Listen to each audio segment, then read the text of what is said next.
Today, I'll show you the ultimate trick professional studios use for their studio lighting.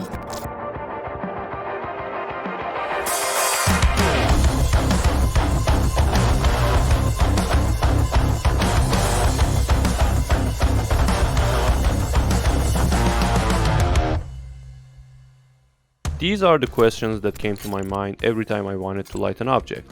So I need a light source. Of course, but where should I place it? How large should be my light source? Or how many light sources do I need to use?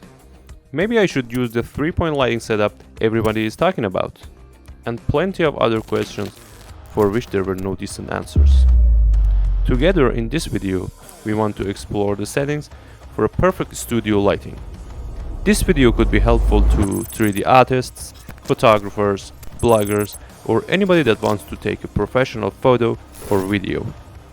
Going forward, I will attempt to recreate the photo from a famous headshot photographer, and you can tell me how close I got the CGI render to the original photo in the comment section below. That being said, let's get started.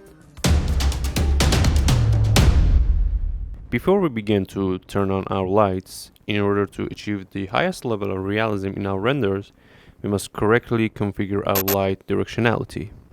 Here I have a model of a softbox to recreate the actual light behavior inside 3Dsmax. So I put a spherical light inside and a diffused material in front of it to diffuse the light. And in front of the softbox there is a standard Octane light for comparison.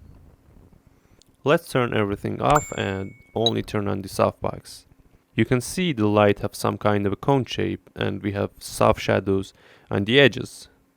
If I turn on the standard Octane light and compare it to the softbox, you can see the light is spreading in a line shape and it has unusual hard edges. So let's add a FALLOFF map to the distribution and give the light some directionality. Now if I compare the two, we kinda achieve the same results. If you want more details about adding directionality to your light source, you can check the complete tutorial from the link above. Okay, now we need to understand some basic principles of lighting. Rule number 1. The small source of light will create hard shadows and the bigger one will create softer shadow. As a result, the size is extremely important in lighting. But what do the term size means here? Here's an example. So here I have a 5 cm light source, and in comparison to this head, it's considered small.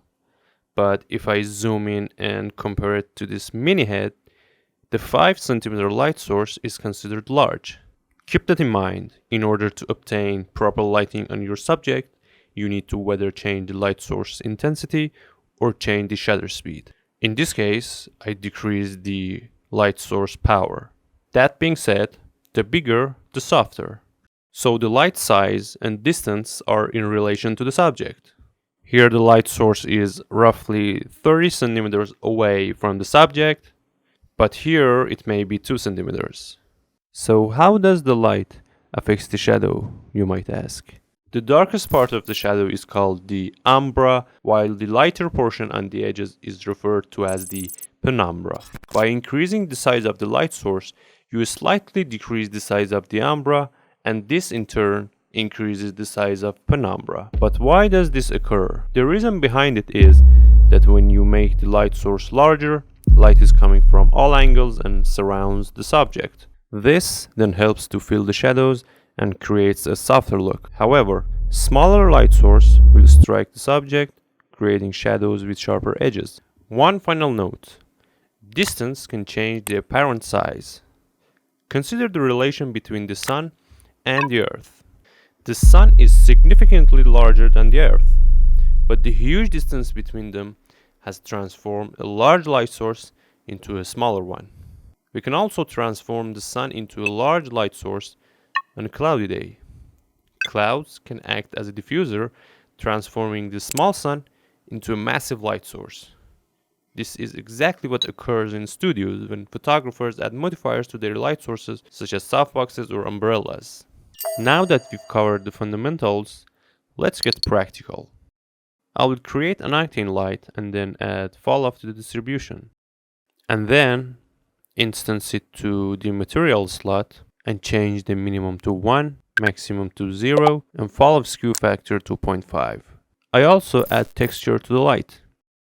Here's the HDRI texture that I used. You can see there's a hot spot in the middle and it gradually fades away to the edges. So let me explain why I use texture. Look at this render with and without light texture. You can see in the reflection the light is flat, and we don't want it. We want our light to have gradient and texture imperfection, like real photography. I should mention that adding fall-off to the distribution helps our light to gradually fall off to the edges. So for more realism, always add fall-off and texture to your light. I will put the link in the description so you can download these textures. Okay, let's get back on track. First, I'll need to align the light to my subject and put it at about 45-degree angle. Let's bring the Octane viewport renderer. I increase the light power and fine-tune the key light position so I have proper lighting on the face. Now let's mirror the key light for creating a fill light. Bring down the power, and remember, with fill lights we don't want to eliminate the shadows on the other side of the face. We just want to fill just a little so we don't have hard dark spots. Now it's time to create a rim light, which is also called back or hair light. When you have a light source in the back of your subject, you create a rim light. So I observe the rim light effect on the subject and decide to adjust the position and power.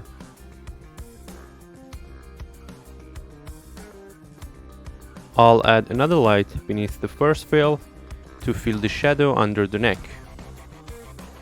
Let's turn off the key light to better see the second fill effect on the subject. Background color depends on the distance between the subject and the background. Here the background is white, but because the light cannot reach it, it's gray. We can also make it darker by increasing the distance between the subject and the background. You can see the final result step by step, but there's a problem in the render. Can you see it? I will go into more detail about it at the end of this video. Let's break down this shot from Peter Hurley. It's a real headshot photography, but you can see how easily we can recreate it in 3D. Okay, here's my key light with the importance on the forehead, and you can see it fades away on the neck and shoulder. Now I turn on this fill light to brighten up this area a little bit, and turn on this fill to eliminate dark shadows. This blue light is some kind of a wide rim light. And here's the texture that I've used for the light. Remember, the default gamma value for RGB image texture is 2.2, but since the light texture is 32-bit, you need to change the gamma to 1 as we did for the environment HDR texture. I also added a color correction to the texture and increased the gamma and saturation to make it more blue. In addition, I made my light more directional to light a specific part of the face. So I placed the light source behind the subject, and you can see we can change the shape of the light by changing its position. And lastly, I will turn on background light to add color and light to the background. For this light, I didn't use any texture, I just used a simple color.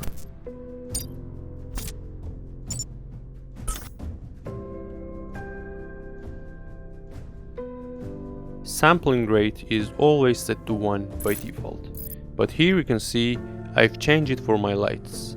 For example, the key light is set to 100 and others are set to 5. I turn off all lights and reset the sampling rate to 1 for the key and background light. There is no problem in the render, but as soon as I turn on the background light, the key light changes dramatically. So here, the sampling rate is used to balance the importance and contribution of different lights in the scene. I increased the key light sampling rate to 100, which leads to decreasing the importance of the background light, so I increased the sampling rate to 5 and everything looks fine. Do you remember the first render? There was the same problem there as well. Look how the lighting changes when I add the rim light. I increase the key light sampling rate to 10 and it leads to decreasing the power of the rim light. So I will change the rim light sampling rate to 5 and this will resolve the problem. You need to play with the numbers to figure out the correct sampling rate for each light.